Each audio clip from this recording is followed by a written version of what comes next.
The Gospel according to Luke. In the first video, we explored Luke's portrayal of John the Baptist and Jesus as the fulfillment of the story of Israel and of God's promises told in the Old Testament scriptures. We then watched Jesus launch his mission and bring the good news of God's kingdom to the poor among Israel, people of low social status and also people who are outsiders. And Jesus taught that his kingdom is upside down. It's a reversal of all of our common social values. This section culminated with Luke showing us how Jesus was a new Moses about to bring a new Exodus by his death in Jerusalem. And so we come to the large center section of the book, where Jesus leads his newly formed Israel on a journey to Jerusalem. This part of the book consists mainly of Jesus' teaching and parables given on the road to the various people he encounters, mainly his growing group of disciples. And in this way, Luke portrays following Jesus as a journey. It's something you do where you learn as you go along life's path. So first, Jesus invites his disciples into his mission as he sends a wave of them to go ahead of him, announcing God's kingdom. So being a disciple right from the start, it means participating in Jesus' kingdom mission, making it your own. And as Jesus' disciples come back, he then starts to give various teachings about prayer, about trusting in God's provision. It's actually in these chapters of Luke that Jesus talks more about money, possessions, and generosity than anywhere else in his teachings. If following him is truly like being on the road, it should produce this minimalist mentality, creating a freedom from possessions that allows for radical generosity. Another key theme in these chapters is Jesus' continued mission to the poor. So as he travels, he keeps forming his new Israel, and he encounters all these people who are sick or blind. He meets Samaritans, who are ancient enemies of the Jewish people, and famously Zacchaeus, a Jewish man, but who heads up tax collection for the Romans. All of these social outsiders meet Jesus, and they're transformed by the encounter, and so they join his kingdom community, which Jesus describes as a great banquet party.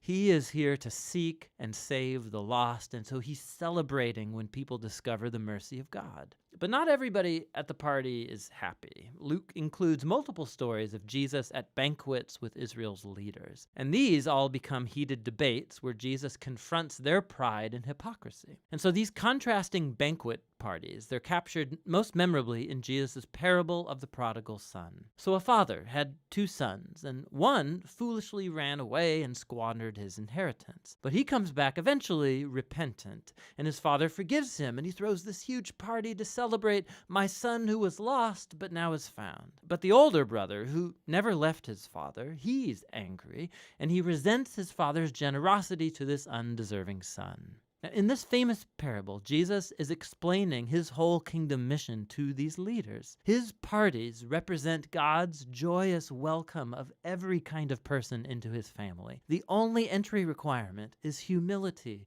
and repentance. And so it highlights the tragedy of Israel's leaders who reject Jesus and his upside-down kingdom community. And this resistance to Jesus, it ramps up, and he finally arrives in Jerusalem for Passover. As he nears the city, he's weeping. His disciples are hailing him as the Messianic king, but Israel's leaders are denouncing him.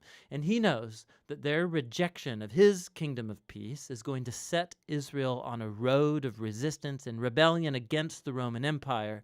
It will bring the city's downfall. And it's that destruction of Jerusalem that Jesus symbolically enacts. As he storms into the temple and he runs out the animal sellers, he brings the sacrificial system to a halt. And he says that this place of worship has become a den of rebels and will be destroyed. Now, this act, of course, generates a whole series of debates between Jesus and Israel's leaders, all leading up to Jesus' prediction that the Roman armies will one day surround this city. It will desolate it and the temple all within a generation.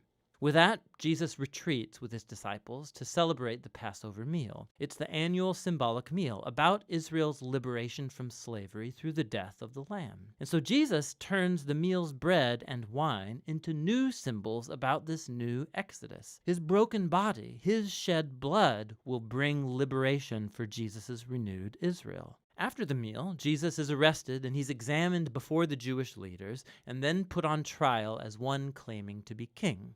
And Luke emphasizes Jesus' innocence. Pilate, the Roman governor, he claims that Jesus is innocent 3 times before giving in. Even Herod, the ruler of Galilee, finds nothing to accuse Jesus of. But the leaders finally compel Pilate to have him crucified, and so he is. But even in his painful death, Jesus embodies the love and the mercy of God he taught so much about. He offers God's forgiveness to the soldiers as they crucify him.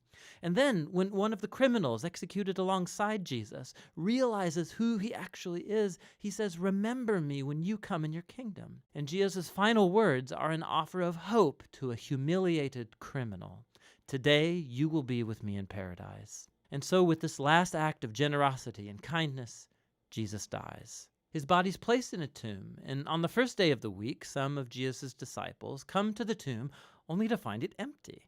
And there are 2 angelic figures there telling them that Jesus is alive, that he's risen from the dead, and so they leave with their minds blown. And it's right here that Luke tells one of his most beautiful stories. 2 of Jesus' disciples, they're leaving Jerusalem for a town called Emmaus, and they're heartbroken over Jesus' death. And then suddenly, Jesus is there, just walking alongside them, but they don't recognize him.